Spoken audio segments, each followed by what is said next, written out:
ka olugu to rusilakaw ka jamana kan yɔrɔ min na u bɛ tali kɛra sigikafɔ min labɛnna ka bɔ nin faragwɛla kɔfɔlen nin ka masakɛ fɛ Vladimir Putin ka se ka baro kɛ ni farafinna jamana kuntigiw ye n'an b'ale wele ko Forum Russe Afrique. Burkina Faso ka flancɛ fanga ɲɛma Capitaine Ibrahim Traoré ale ni Mali ka fanga ɲɛma Colonel Assimi Goïta olu ye sigikafɔ kɛ kunu lamusalon. Kunnafoni jɔnjɔn ma bɔ nin sigikafɔ nin na nka faamuyali min bɛ se ka kɛ o ye ko ni jamana fila ninnu masakɛw sera ka o dala badenya tigɛdi ɲɔgɔnma min bɛ olu ka jamana filaw cɛ ani sorodasi ɲɔgɔn dɛmɛ baara min bɛ olu ka flancɛ fangaw cɛ kɛrɛnkɛrɛnnenya la ka taa jɛnkulu maramafɛntigiw kɛlɛ kan.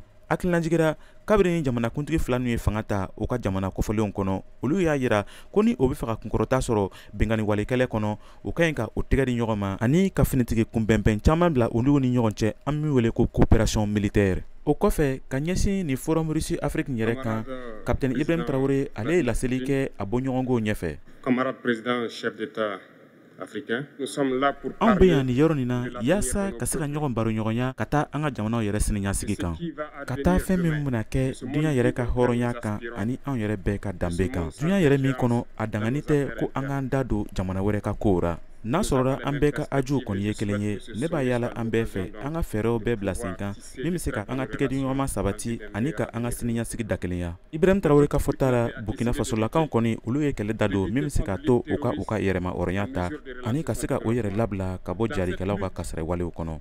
Nin tun ye Kadaye Traoré kumakan ye ka bɔ Wagadugu, Burkina Faso. À prendre les armes face au terrorisme.